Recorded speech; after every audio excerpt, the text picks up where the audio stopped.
Hey guys, and welcome to another Game Explained discussion. I'm your host, Andre Seegers, and this time we're joined by Ash Paulson to discuss all the Smash Bros. Updates from this past week. So let's get started. Alright Ash, well this is a surprisingly not terrible week actually. Not an amazing week, but not a terrible one, provided given the fact that Smash is already out in Japan. And we actually had some interesting things this week, including an update, a special update from Sakurai, which we'll be discussing at the end here. But for now, we'll just stick to the picks, and it starts on Monday with Sakurai talking and explaining a little bit more about Conquest mode, which came in an update, I believe, to the Japanese version. It will be coming to the US version as well. Yeah. So this mode's a little bit different. So basically, it aggregates the wins of these teams that they come up with. So in this picture, you can see it's Palutena and Pit. You got Mario, Luigi. You got the Fire Emblem characters, and you can see their win ratio there. I'm presuming. And that's based on, it seems the wins, online that you have with those characters. Yeah, I mean, it seems like it's season-based, kind of like, multiplayer modes you might have seen in other online games. So it looks like that, wins will be tallied up for teams of characters at the end of a season, and then a new season will begin. And it's, I don't know, I guess it's kind of a cool extra mode. I don't really know what point it serves. Maybe, I really don't know what point it serves at all, but I guess it's something fun, extra to look at. I mean, I guess the interesting thing about it is, I called it a mode earlier, and it's not even that really, because apparently if you just choose a participating character in the with anyone option, you're automatically basically taking part into it, or taking part in it. And then I guess you can check the stats from the title screen there.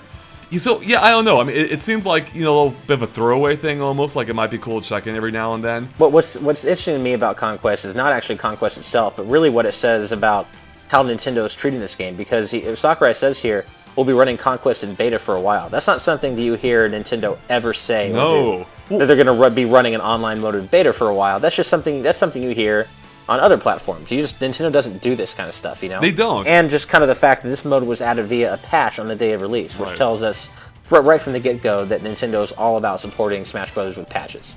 Yeah, that is awesome, actually. That does bode well for our future. We've seen that with Mario Kart 2 now several times. Yeah. So yeah, it seems like Nintendo's finally, understanding this whole online thing to some degree. Yeah. I am surprised that this of all modes is the one running in beta, which seems to be just really a stat aggregator. I don't really know why. I don't know how long the beta will last and why it even still needs to be in beta. But yeah, I guess it could end up being fun. I'll check it out and see what it's like. But I'm not gonna, I don't see it being something that I just check into every day with bated breath. Who knows? It feels like it might be like one of those random Wii channels they made. They would just throw it out there, and then you just forgot about like a week later. Although I have to say, I do still miss the Everybody Votes channel. That's actually literally the one I was thinking of. Yeah, I like that one actually. I did it all the way up to it being discontinued. Oh wow, that's impressive. I did it for like a couple months. I'm like, why am I doing this? Yeah, there's no real point to it. It's just time waster. Alright, moving on to Tuesday, we get another look at Smash Run, which again is something I said a bunch. And at this point, there's really not much to talk about, but we played a bunch of it yesterday on our stream even, or 2 days ago at this point. But yeah, here we get a look at two enemies, being Ghastly from Pokemon and the Ghost from Find Me. And here we can see that the Ghost from Find Me has a shield, and it's apparently like immune to pretty much everything but grabs. Although if you're playing as Diddy, you can use his monkey flip, to like latch onto his face, I'm guessing, and take him out too. I know I've encountered the Find Me Ghost before, and it's obnoxious to fight. Really? Because as Sakurai says, it really does block all of your attacks. And it's actually kind of nice to know that grabbing will work now, because, yeah, I was wondering how you're supposed to kind of kill that guy without, trying to get behind him. So that is helpful, actually. Thank you for that, Sakurai.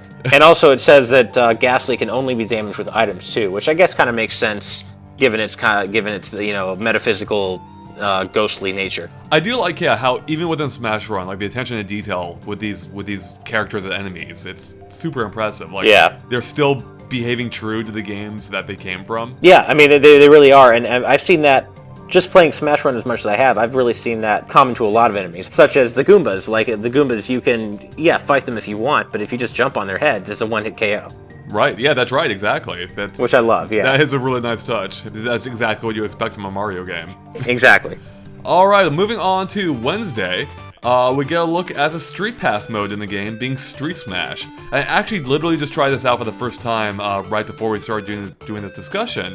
It's actually pretty fun. So the way it's going to work apparently is as you Street Pass with people, you enter this like battlefield of marbles. You can charge up to form a smash attack basically, where you can smash the other balls off the arena. It actually is very much like Monkey Fight from the original Monkey Ball, if you guys remember that. It is actually like that, yeah. Yeah, and I love that mode, and I actually had fun with this for the few minutes I played it.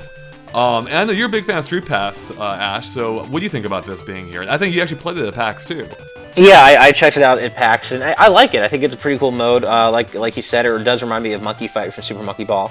And I think I remember reading somewhere that the more marbles that you're facing off against. So basically, the more people you street pass at once, you're going to fight against all those people at once. And basically, if you can beat all of them, the more loot you'll get. You can get rewards such as gold, trophies, custom moves. So basically, it's just yet another way to earn more things for the game. Another thing you can do when you're controlling your own marble or ball, whatever, you can also dodge. So there is a bit of thought and a bit of strategy that goes into this. It's not just kind of a button mashy, mini game. Like, there is a bit of skill that goes into it. Yeah, no, it was fun when I played it. Okay, well, moving on to Thursday, we get was definitely the most exciting pick of the week, being the fighter's record window screen, and apparently made it easier to browse through.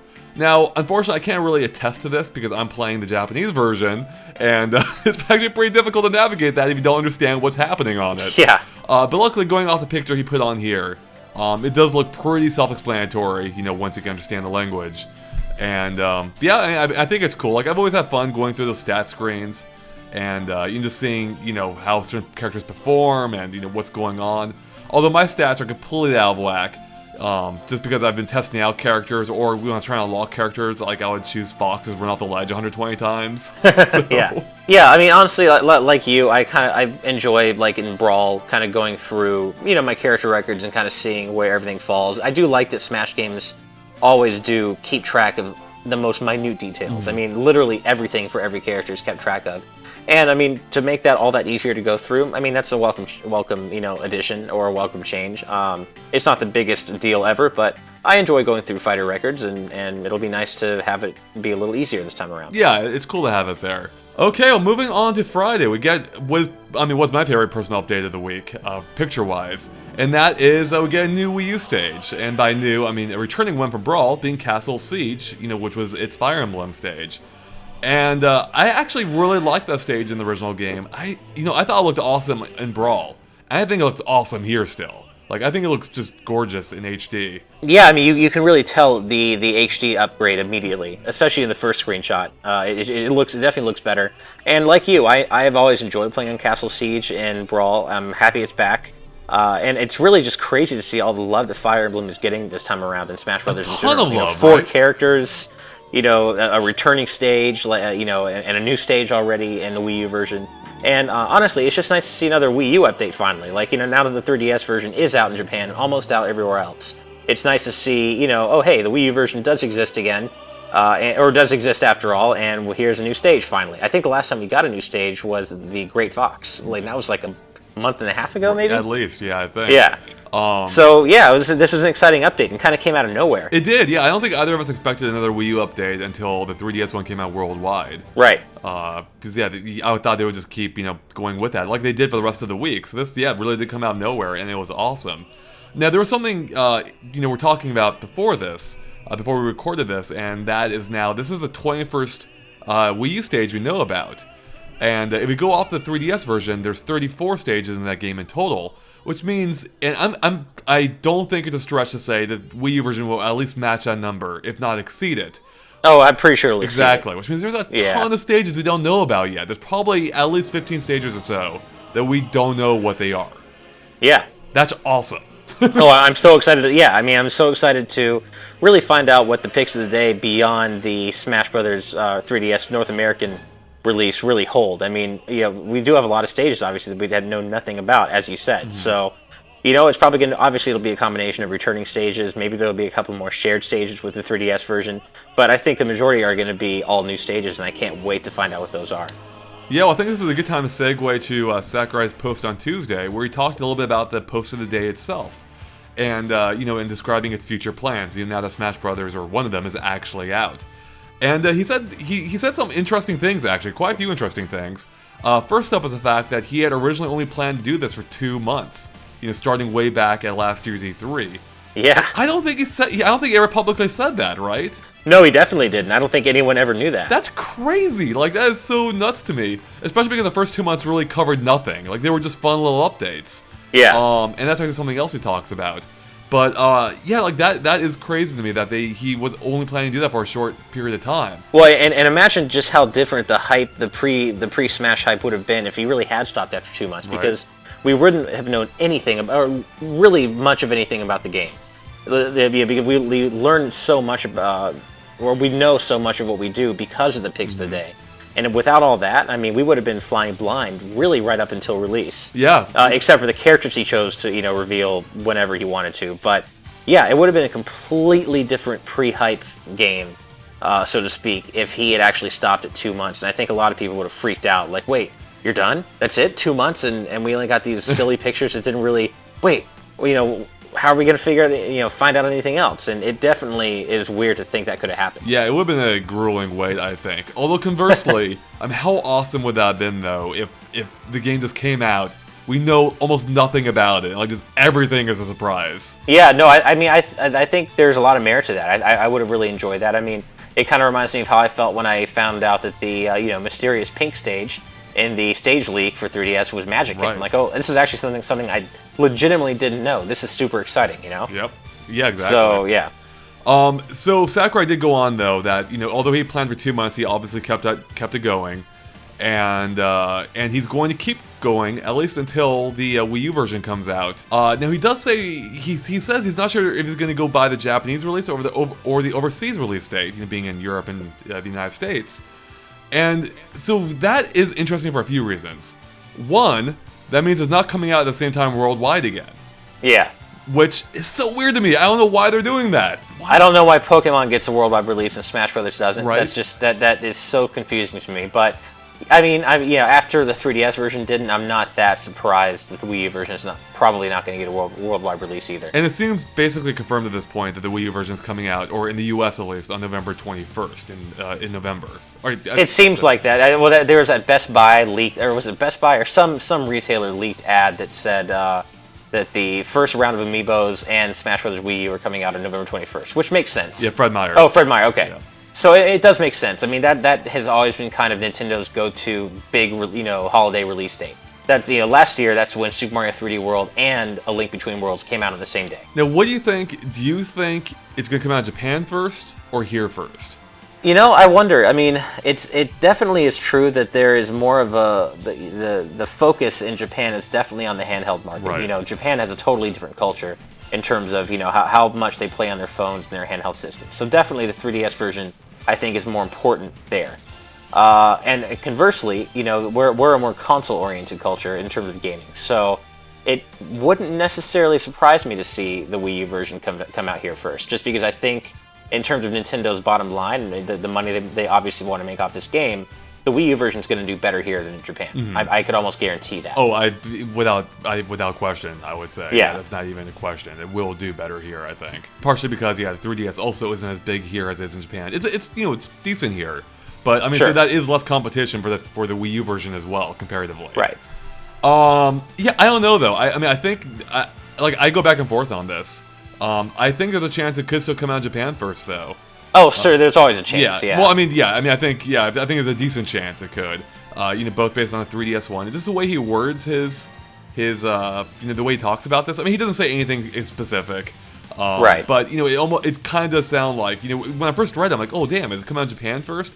And then I rewrite it, I'm like, okay, well, it doesn't actually say for sure, Sure. But that was actually my take. But who knows? I'm hoping. I mean, actually. For us, I hope it comes out in Japan first, but that's actually way better for us. But as a consumer, I hope it comes out, in the US first, because that's more exciting if we get to find out everything, before Japan does, right? Before, finding everything out secondhand. Yeah. Now, talking about... Now, Sakurai also discusses that he won't be So here's something interesting. Sakurai also says that he's not going to be posting much new information in the future. And he said this on Tuesday. Then he continued to give new information throughout the rest of the week. Yeah, so he said he was going to go back to the quirky, kind of fun, weird, funny picture of the day that he used to do, which I actually welcome because I really like those kind of quirky picks of the day that kind of let his sense of humor shine through. And I'm down with that because I never expected him to switch right over to Wii U picks of the day right after the 3DS version came out in Japan. I figured there would be a bit of a, decompressing time where we just get some kind of random picks of the day first before moving over to the Wii U version. But he says that, and then yet we got 3 more picks of the day, which were all informational picks and not funny or quirky or weird at all. So I don't even know what Sakurai is doing. Maybe he's working on like a super deep, like ironic level now, right? That's true. Well, remember, the Smash Brothers series does make him confused about what he's creating. So that's true. So honestly, though, I don't know. He says that, and the 3 picks after that are all informational picks. Yeah, so and he ends with the Wii U one. Yeah, it's so bizarre, but I'm glad that we are going to keep getting information. It seems like, at least to some degree. And it seems like we can keep doing this for a little while longer. I think we'll be okay. At least a bit, yeah. So I think we'll just keep going until, at least until the Wii U version comes out, for sure. And I have a feeling Sakurai is going to go a little bit longer, too. Just like he did with Brawl. He kept posting pictures even after Brawl had come out.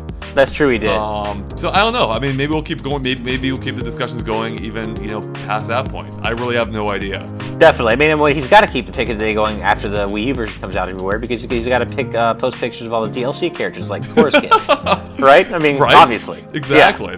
Yeah. Oh, did you see, by the way, the thing Go Nintendo just linked to, showing 2 like arrows found, 2 artwork pictures of arrows they found in the data dump through Smash 3DS. And apparently they go right next to the final stage and the bottom right character on the stage and character select screens. Right. So that definitely does suggest the possibility that there is an arrow that is supposed to be implemented for DLC that kind of scrolls to a new page. Yeah. So yeah, it's very interesting. I'm looking forward to seeing what announcements are made on that front. But between Mario Kart 8 and Hyrule Warriors DLC, I'm almost certain that we're going to get some sort of DLC in the future. Alright, well I think that wraps up our Smash Brothers discussion this week, so thanks guys for watching. If you liked our discussion, make sure to like and follow us on Facebook and Twitter at GameExplainers. You can find links to in the description below. It's a good way to keep up to date on everything we post. And of course, keep an eye on GameExplainer.com for lots more on Smash Brothers 3DS and Wii U, and other things gaming as well. Alright, thanks guys. Bye.